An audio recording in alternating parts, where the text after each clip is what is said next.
तो दोस्तों आज हम फिर से आपके लिए लेकर आए हैं देश दुनिया की सभी ताजा बड़ी खबरें। फटाफट एक एक कर विस्तार से आज आपको बताएंगे, तो वीडियो को अंत तक जरूर देखें। दोस्तों वीडियो बनाने में हमें काफी मेहनत लगी है, तो वीडियो को दिल से लाइक कर दीजिए। दोस्तों पहली खबर में आपको बता दें कि कर्नाटक के स्कूलों में मुस्लिम लड़कियों के हिजाब पहनने पर लगाई गई रोक, हिंदू लड़कों को भगवा स्कर्ट पहनने की दी गई अनुमति, मुसलमानों ने किया फैसले का जमकर विरोध। वहीं आपको बताएंगे दोस्तों की गोवा में भाजपा को लगा बड़ा झटका, बीजेपी मंत्री माइकल लोबो कांग्रेस पार्टी में हुए शामिल। वहीं आपको बताएंगे दोस्तों की अलीगढ़ में हिंदुओं की धर्म संसद का विरोध हुआ शुरू, पूर्व एएमयू के छात्र नेता ने आयोजकों को बताया आतंकी।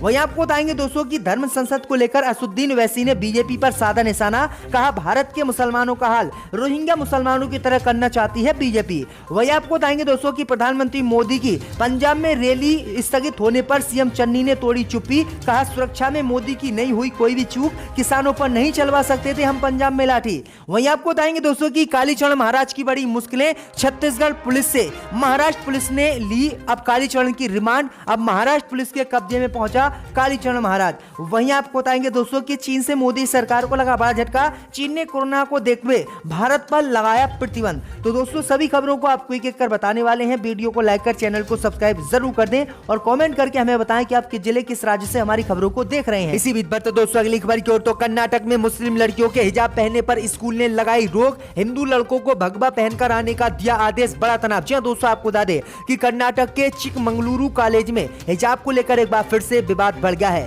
दरअसल आपको बता दें कि स्कूल ने मुस्लिम लड़कियों के हिजाब पहनकर कॉलेज आने पर प्रतिबंध लगा दिया है, तो वहीं दूसरी तरफ हिंदू लड़कों को भगवा स्कर्ट पहनने की अनुमति दे दी है, जिसके बाद विरोध शुरू हो गया है। वहीं आपको बता दें कि बताया जा रहा है कि जब यह मामला सामने आया उसके बाद मुस्लिम संगठन सहित कांग्रेस पार्टी ने इसका विरोध किया, जिसके बाद कॉलेज के प्रिंसिपल अनंत मूर्ति ने अपना फैसला वापस लिया और कहा कि जिसको भी जो भी पहनकर स्कूल में आना है वह 10 जनवरी के बाद पहनकर आ जा सकता है। तो ये बड़ी अपडेट आई दोस्तों कि किस तरह से संघियों का एजेंडा अब कर्नाटक के स्कूल कॉलेज भी चला रहे हैं, जहां एक तरफ मुस्लिम लड़कियों के हिजाब पहनने पर स्कूल ने रोक लगाई, तो वहीं दूसरी तरफ हिंदू लड़कों को भगवा स्कर्ट पहनने के आने के आदेश दिए। तो ये बड़ी अपडेट आई दोस्तों कि संघियों का एजेंडा लगातार कर्नाटक के बीजेपी शासित राज्य में चल रहा है और मुसलमानों पर लगातार प्रतिबंध लगाए जा रहे हैं। इसी बीच पर दोस्तों अगली खबर की ओर, तो गोवा में भाजपा को लगने वाला है बड़ा झटका, मंत्री माइकल लोबो जल्द कांग्रेस में होंगे शामिल। जी दोस्तों आपको बता दें ये बड़ी खबर सामने निकल कर आई दोस्तों कि गोवा में चुनाव से पहले बीजेपी को बड़ा झटका लगने वाला है।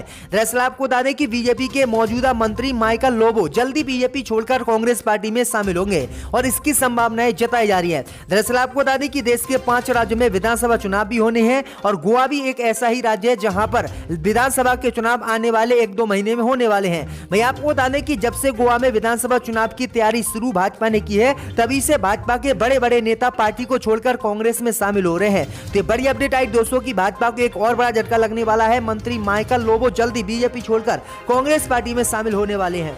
इसी बीच पर तो दोस्तों अगली खबर की ओर, तो अलीगढ़ में धर्म संसद का विरोध हुआ शुरू, पूर्व एएमयू के छात्र नेता ने आयोजकों को बताया आतंकी। जय दोस्तों आपको बता दें कि अलीगढ़ में 22 व 23 जनवरी को प्रस्तावित धर्म संसद का विरोध अलीगढ़ मुस्लिम यूनिवर्सिटी के पूर्व छात्र ने किया है।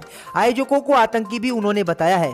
इसको लेकर गुरुवार को डीएम को ज्ञापन देने की घोषणा की है। धर्म संसद का आयोजन सनातन हिंदू सेवा संस्था की ओर से किया जा रहा है, इसकी तैयारी भी चल रही है। कांग्रेस नेता सलमान इम्तियाज ने कहा कि 22 व 23 जनवरी को अलीगढ़ में प्रस्तावित धर्म संसद का विरोध किया जाएगा। इस संबंध में गुरुवार को राष्ट्रपति को संबोधित डीएम को ज्ञापन सौंपेंगे।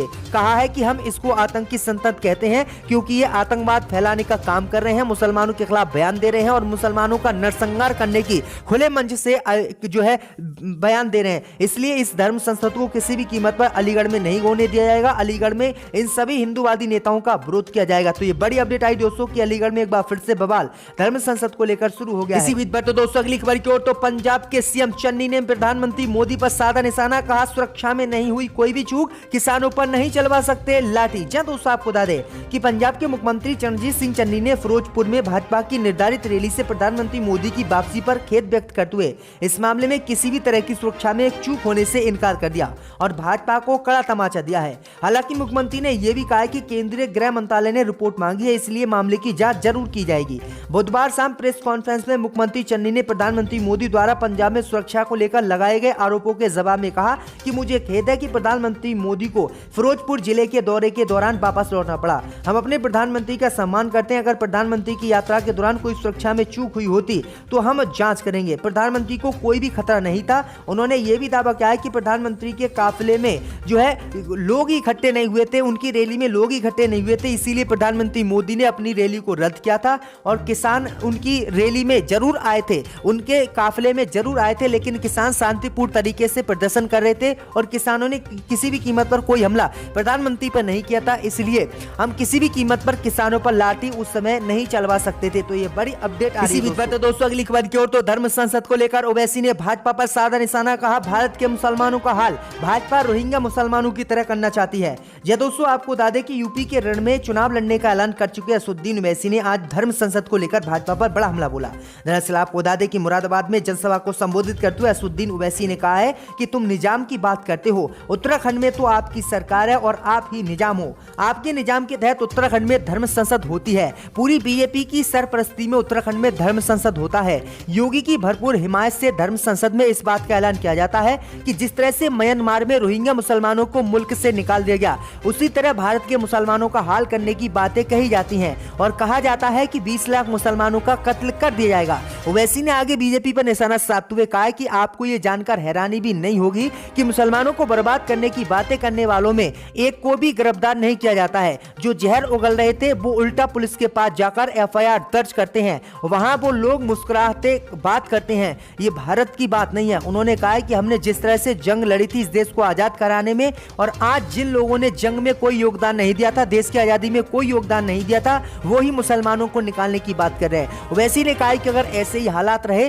तो भारत के मुसलमानों का रोहिंग्या मुसलमानों की तरह हाल किया जाएगा और रोहिंग्या मुसलमानों की तरह ही जो है मुसलमानों को भारत से निकाला जाएगा। तो दोस्तों अगली खबर की ओर, तो कालीचरण महाराज की बड़ी फिर से मुश्किलें, मुंबई पुलिस को कालीचरण महाराज को रायपुर पुलिस ने किया ट्रांसफर। जी दोस्तों, आपको बता दें ये बड़ी खबर सामने निकल कर आई दोस्तों की महात्मा गांधी पर आपत्तिजनक टिप्पणी करने के मामले में गिरफ्तार कालीचरण महाराज की मुश्किलें बढ़ गई हैं। दरअसल आपको बता दें कि पुणे पुलिस की एक टीम बुधवार को रायपुर सेंट्रल जेल से कालीचरण महाराज को लेकर महाराष्ट्र के लिए रवाना हो गई है। महात्मा गांधी पर आपत्तिजनक टिप्पणी करने के मामले में पुणे कोर्ट ने कालीचरण महाराज को एक दिन के पुलिस रिमांड पर महाराष्ट्र पुलिस को सौंप दिया है। पुणे पुलिस की एक टीम बुधवार को रायपुर सेंट्रल जेल से कालीचरण महाराज को लेकर महाराष्ट्र के लिए रवाना हो गई है। 2 गाड़ियों में करीब 1 दर्जन पुलिस बल के साथ कालीचरण महाराज को पुलिस रायपुर ले गई है।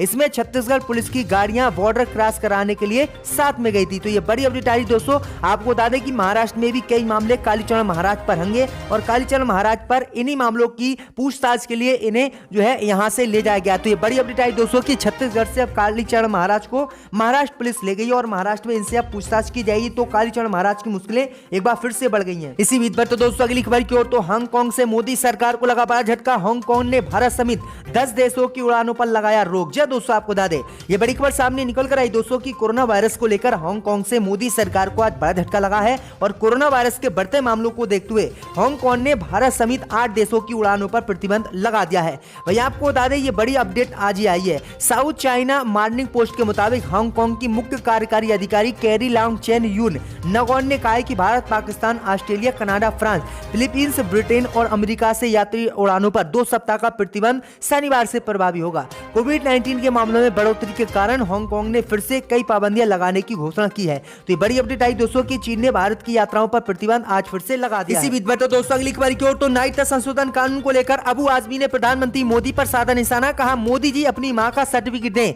वो कहां पर हुई थी पैदा। जय दोस्तों, आपको बता दें कि नागरिकता संशोधन कानून और एनआरसी को लेकर सपा प्रमुख अबू आजमी ने आज प्रधानमंत्री मोदी पर निशाना साधा है। अबू आजमी ने प्रधानमंत्री मोदी की 100 साल की बुजुर्ग मां हीराबेन मोदी को लेकर एक आपत्तिजनक टिप्पणी की है। दरअसल आपको बता दें कि उन्नाव में एक चुनावी रैली के दौरान आजमी ने कहा कि मोदी जी अपनी मां का सर्टिफिकेट तो दो, कहां पैदा हुई थी वो हमें बताओ, क्योंकि आप हमसे जो है कागज मांग रहे हो। आप ये कह रहे हो कि नागरिकता संशोधन कानून और एनआरसी जब लागू होगा देश में तो आपको कागज दिखाने होंगे कि आप कहां पर पैदा हुए थे, कहां पर आपने क्या किया है। भैया आपको बता दें कि इसी पर निशाना साधते हुए अबू आजमी ने कहा कि हम तो बाद में दिखाएंगे, पहले प्रधानमंत्री मोदी अपनी मां का सर्टिफिकेट दिखाएं, उनकी 100 साल की उम्र है और वो हमें बताएं कि वह कहां पर पैदा हुई थी और कहां कहां पर उन्होंने जन्म लिया, उसके बाद ही हम अपना जो है डाटा दिखाएंगे। तो ये बड़ी इसी बीच पर तो दोस्तों अगली खबर की ओर, तो जम्मू कश्मीर के 3 पूर्व सीएम फारूक, महबूबा और उमर की सुरक्षा में कटौती। जी दोस्तों, आपको बता दें कि जम्मू कश्मीर प्रशासन ने राज्य में वीवीआईपी कल्चर खत्म करने की दिशा में एक बड़ा कदम उठाया है।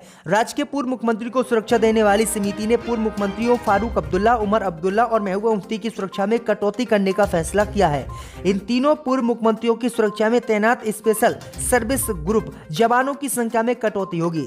राज्य में वीआईपी की सुरक्षा देखने वाली समिति की दिसंबर के आखिरी सप्ताह में बैठक हुई थी, जिसमें इनकी सुरक्षा में कटौती करने का फैसला हुआ है। पहले इन वीवीआईपी लोगों की सुरक्षा डीआईजी एसएसपी रैंक का अधिकार देखता था, लेकिन अब इनकी सुरक्षा डीएसपी रैंक का अधिकार देखेगा। ये बड़ी अपडेट आई दोस्तों कि जम्मू कश्मीर के जो नेता हैं उनकी लगातार सुरक्षा मोदी सरकार घटा रही है, जिससे उनकी जान को भी खतरा है। कि इसी ऐवान में टेबल पर पैसे डाले गए थे। अब कौन उस वक्त यहाँ बैठा था वो अक्लमंद जानते हैं, मगर मैं दोहराना नहीं चाहता। मैंने ये भी देखा था 2006 में